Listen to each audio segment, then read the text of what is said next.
नमस्कार दोस्तों। भाववाचक संज्ञा आज का टॉपिक है हमारा। इसके पहले हम लोगों ने संज्ञा के भेदों के बारे में जाना। व्यक्तिवाचक संज्ञा, जातिवाचक संज्ञा, भाववाचक संज्ञा, द्रव्य या पदार्थवाचक संज्ञा, समूहवाचक संज्ञा। कक्षा 9वीं और 10वीं के पाठ्यक्रम में भाववाचक संज्ञा दी गई है, जो कि परीक्षा में 1 अंक के लिए पूछी जाती है।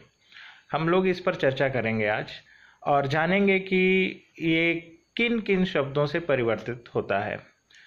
सबसे पहले तो ये जान लें कि भाववाचक संज्ञा क्या है। उसकी एक परिभाषा एक शब्दों में, एक वाक्य में अगर देखें तो हमें पता चलता है कि किसी व्यक्ति या वस्तु के गुण, दोष, कार्य आदि का बोध कराने वाले शब्द जो हैं वो भाववाचक संज्ञा के अंतर्गत आते हैं।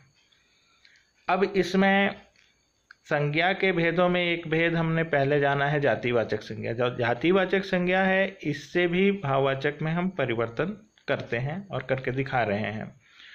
अब जातिवाचक संज्ञाओं को आप समझ लीजिए। सबसे पहले जातिवाचक संज्ञाओं में किसी पूरे के पूरे समूह का पता चलता है, पूरी की पूरी। जैसे इंसान शब्द है तो इंसान शब्द में पूरी की पूरी इंसान जाति का पता चल गया। और भाववाचक संज्ञा में अब इसे परिवर्तित करना है तो इंसान से बन गया शब्द इंसानियत, यानी कि लोगों में इंसानियत का भाव हो, लोगों में इंसानियत की भावना होनी चाहिए। ये है यहाँ पे बहुत महत्वपूर्ण। दूसरा, जैसे आदमी शब्द है, आदमी में आदमियत का भाव होना चाहिए। बूढ़ा में बुढ़ापा शब्द है, जवान में जवानी शब्द है। राष्ट्र में राष्ट्रीयता का भाव है, लोगों में राष्ट्रीयता की भावना होनी चाहिए। तो राष्ट्र शब्द जो है वो पूरे के पूरे नेशन का हमें बोध कराता है, और उसी के अंदर राष्ट्रीयता शब्द जो है वो हमारी भावना का बोध कराते हैं। तो शब्द के अंदर भावों को अगर आप जान जाते हैं तो वो ही भाव जो हैं वही भाव आपके लिए भाववाचक संज्ञा का काम करने लगती हैं। इसके अनेक उदाहरण आपको मिलेंगे। जैसे ईमान शब्द से ईमानदारी, ये भी एक भाव है। गुरु से गुरुत्व या नारी से नारित्व, वत्स से वत्स, वात्सल्य का भाव होना चाहिए उसमें। उसी तरह से वेद का वेदत्व, वीर से वीरता शब्द बनता है या वीरत्व शब्द भी चलता है। शिशु से भी शिशुता या शैशव शब्द चलता है। सज्जन से सज्जनता, राष्ट्र से राष्ट्रीयता आदि शब्दों से हम भाववाचक बना रहे हैं। ये सभी के सभी शब्द जो आपने देखे, ये सारे के सारे शब्द जातिवाचक हैं जिनसे भाववाचक संज्ञा बनती है। इनके अलावा हमने सर्वनाम पढ़ा है, यानी प्रोनाउन। अब सर्वनाम में भी कुछ शब्द हैं, ज़्यादा नहीं है सर्वनाम के कम ही शब्द हैं जिनसे भाववाचक संज्ञा बनती है। एक बात हमें ध्यान रखना चाहिए कि सभी शब्दों से भाववाचक संज्ञा नहीं बनती। ये कोई ज़रूरी नहीं है कि कोई शब्द आपने लिया तो उसका भाववाचक बनेगा ही। उस शब्द के अंदर जब तक भावना प्रकट नहीं होती तब तक भाववाचक बनने का कोई सवाल ही पैदा नहीं होता।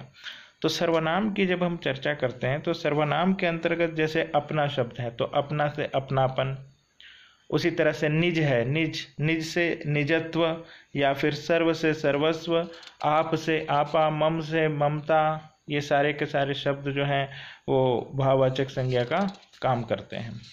इनके अलावा सबसे महत्वपूर्ण है विशेषण, एडजेक्टिव, जिनकी हम चर्चा करते हैं। अब एडजेक्टिव क्या है? किसी व्यक्ति या वस्तु की विशेषता बताने वाले शब्द हैं।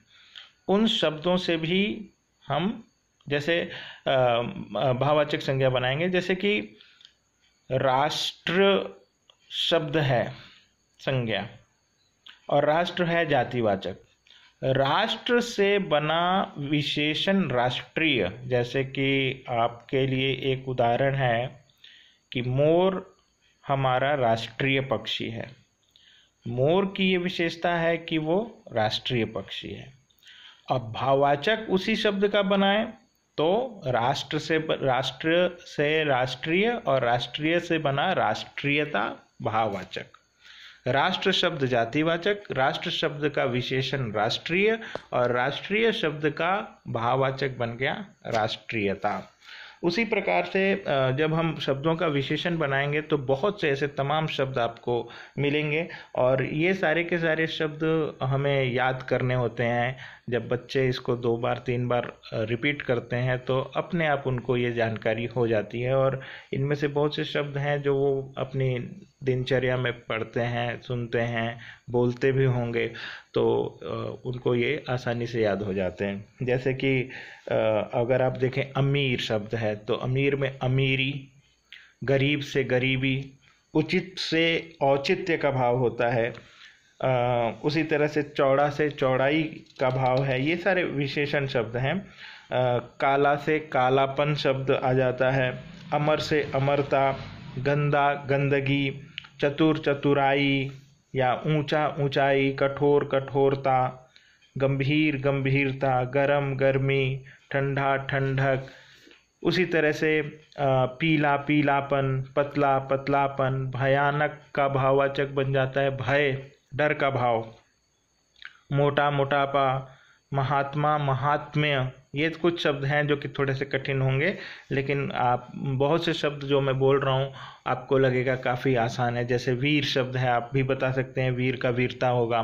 शिष्ट से शिष्टाचार या शिष्टता बनता है शब्द। सज्जन से सज्जनता, और स्वस्थ से स्वास्थ्य शब्द बनता है स्वास्थ्य। उसी तरह से प्रसन्न से प्रसन्नता, भिन्न से भिन्नता, मूर्ख से मूर्खता, मीठा मिठास, योगी योग, लंबा लंबाई, सुगम सुगमता, स्वामी स्वामित्व, हिंसक हिंसा, नास्तिक नास्तिकता, भला भलाई, बुरा बुराई। उसी तरह से लोभी है कोई तो उसका भाववाचक बन गया लोभ। उसी तरह से श्वेत, श्वेतिमा, श्वेत का मतलब हो गया सफ़ेद, और सफ़ेद का भाववाचक सफ़ेदी। वैसे ही श्वेत का श्वेतिमा, हरा से हरियाली शब्द बनता है। तो तमाम विशेषण शब्द ऐसे हैं जिनसे हम लोग आसानी से भाववाचक संज्ञा बना सकते हैं। आप में से बहुत से लोगों ने इन शब्दों को पहले भी सुना हुआ है। इसके अलावा क्रिया होती है जो वर्ब से भी एब्स्ट्रैक्ट नाउन बनते हैं, यानी क्रियाओं से भी भाववाचक संज्ञाएं बनाई जाती हैं। तो क्रियाओं से जब भाववाचक संज्ञाओं को हम रूप देते हैं तो उसमें क्या होता है, जैसे कि कमाना, कमाना से कमाई, चिल्लाना से चिल्लाहट, झुकना झुकाव, बहना बहाव। उसी तरीके से काटना कटाई, जीतना जीत। ये कुछ उदाहरण हैं। जब आप इन चीज़ों को लगातार पढ़ेंगे तब जाकर के आपको अच्छे से याद होगा। तो इसकी प्रैक्टिस करेंगे हम लोग बार बार किताबों से, ताकि हमें आसानी से इन चीज़ों को याद करने में मदद मिल सके। Thank you.